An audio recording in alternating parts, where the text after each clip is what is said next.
The Olight H16 Wave headlight looks like it shares many of the features with the HS2 that was released last year. The HS2 above was a light designed for running. The H16 Wave is designed for more everyday normal use and features a no-touch on-off ability. Thanks to Olight for saying this to me to review. Let's take a look further at the H16 Wave. Construction of the H16 is pretty similar to the HS2, but with a few changes. It appears the battery packs between the two are the exact same. So below I've got the H16 Wave and above I've got the HS2. And if I look, they're the same. They're encased in black plastic and have 4 LEDs, battery indicators, and charge via micro USB with a silicone cover for the USB port. The straps are stretchy here, as you can see, they're elastic, and they feature Olight on them along with some reflectiveness here. The cable here that runs from the battery to the headlamp itself has a stretchy bit in the middle, and this is one area that's different with the HS2. There's no connector here, so it's one piece wire all the way. The head of the light is made mostly of plastic, except for this heat sink here on the back part, which I believe is aluminum. It allows for cooling of the light. It really doesn't get very warm, so it's not that big a concern. As you can see here, it does pivot. It's got 1, 2, 3, 4 notches, 3 notches that allow you to set the light and set different angles. You've got a single on-off mode button here that's silicone, and there is an LED underneath this that lets you know when the wave feature is enabled. And below here, these are the wave sensors that I believe.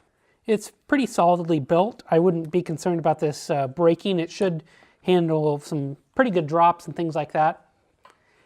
And then you've got the 2 main emitters here, which I'll talk about in a minute.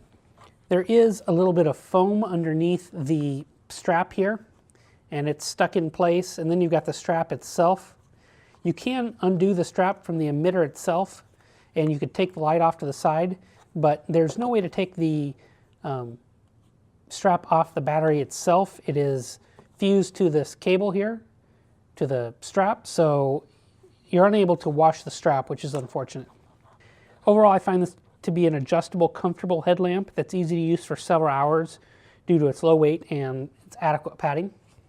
Weight, including the strap and battery, is 120 grams, and the size of the headlamp is nearly square at 40 millimeters by 39 millimeters, and it's about 25 millimeters at its maximum thickness. The H16 Wave uses 2 Cree XP G2 LEDs in cool white and places 2 different optics, as you can see. The LEDs work together and can't be used one at a time like you could on the HS2.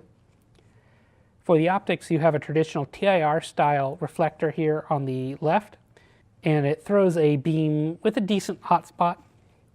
Mine does exhibit some oddities in the beam quality that I can pick out only on a white surface. At distance, you really don't notice. And the other optic is a checkered diffuser that really spreads out the light nicely. There's absolutely no hotspot on it. Runtimes on this light were pretty good. It included a 2000 milliamp hour battery, and it was able to run on high starting out at 500 lumens for 5 minutes, then step down when the timer kicked in to 350 lumens for about another 130 minutes, and then down to medium at 100 lumens for 15 minutes. And it went to low then at 5 lumens for the remaining few minutes. In total runtime, my tests were 140 minutes, which is pretty good in my opinion for only a 2000 milliamp hour battery. As I mentioned before, this LED battery pack does have 4 LEDs on there that sets you the charging level. You've then got these 3 holes that is a audible speaker. That when the battery gets down to 10%, it'll start beeping for a total of 10 minutes. You can stop that beeping by hitting that button once. And that is the charging port there. This charging cover fits well. Charging the non-removable battery is accomplished via micro USB. The light charges at a maximum of 1 amp, and for me it took quite a while. From empty to 100% in my test, it took just under 3 hours to charge. And you can see the curve here. It's pretty typical. The light will run while it's charging, but not on its maximum mode. Here are my night shots for the Olight H16 Wave. And this is really a floodlight for the most part. I'm looking in front of me, it's probably 75 feet. It goes a good distance on high here. If I kick down to medium, it really cuts your distance quite a bit. Really shows probably a good 25 feet in front of me, and if I kick down too low, that's really 5 lumens, so it's really just basically right in front of you. It'd be okay to walk to the bathroom or something like that at pitch night, but not much more than that. So the UI on the H16 Wave is simple, like most Olights. From off, you click the switch and you get high, which you can see here.